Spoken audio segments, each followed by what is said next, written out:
পুকুরের মধ্যে তার দেহটা যখন পাওয়া যায়, আমাদের অফিসার ইনচার্জ আশাশুনি সেখানে দ্রুত ঘটনাস্থলে ছুটে যেয়ে দেখতে পায় মেয়েটার গলা বাঁধা, মেয়েটার হাত বাঁধা এবং পাও বাঁধা।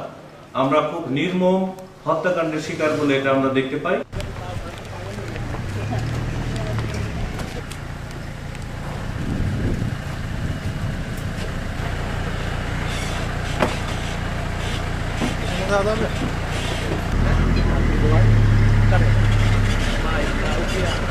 যে একটা মেয়ের লাশ পাওয়া গিয়েছে তার পার্শ্ববর্তী প্রতিবেশী সুলাইমান আজিজির হলুদ ক্ষেতের পাশে একটা পুকুরের মধ্যে, এবং মেয়েটি 9 বছরের। মেয়েটির নাম হলো নুসরাত জাহান রাহি। সে 2য় শ্রেণীর শিক্ষার্থী ছিল। তো পুকুরের মধ্যে তার দেহটা যখন পাওয়া যায়, আমাদের অফিসার ইনচার্জ আশাশুনি সেখানে দ্রুত ঘটনাস্থলে ছুটে যেয়ে দেখতে পায় মেয়েটার গলা বাঁধা, মেয়েটার হাত বাঁধা এবং পাও বাঁধা। আমরা খুব নির্মম হত্যাকাণ্ডের শিকার বলে এটা আমরা দেখতে পাই। তাড়াতাড়ি অতি দ্রুত সেখান থেকে লাশটি উত্তোলন করে আনা হয় শ্রদ্ধাল করার জন্য, এবং এটা যে একটা হত্যাকাণ্ড, পরিকল্পিত হত্যাকাণ্ড আমরা এটা বুঝতে পারি।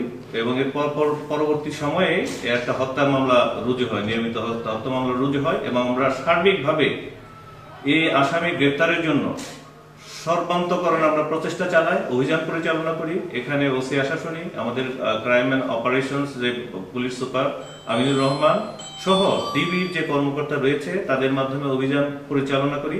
অভিযানের মধ্যে মাত্র 26 ঘন্টা অর্থাৎ 15 তারিখে আমরা এই আসামিকে গ্রেপ্তার করতে সক্ষম হই। সেই আসামির নাম হলো মোহাম্মদ রেজাউল কবির জনি। তার বয়স 22 বছর, এবং প্রথম পর্যায়ে সে অত্যন্ত চতুরতার সাথে অস্বীকার করে যে এই হত্যাকাণ্ড বা এই সংশ্লিষ্ট কোনো কথাই সে বলে না, এবং সেই স্মার্টলি উত্তর দেয় এবং তার বাবা মাকে, ভিকটিমের যে ডিসিস্টের বাবা মাকে আশ্বস্ত করার চেষ্টা করে সে বিষয়টিতে মর্মাহত।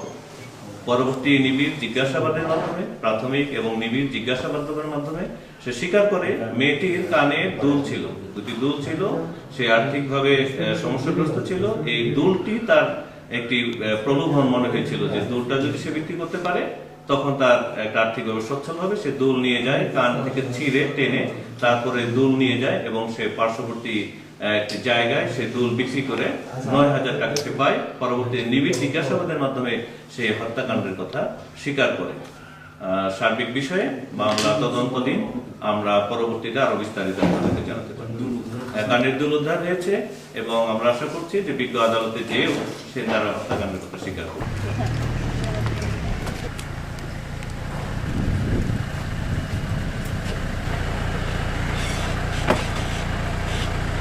Nada,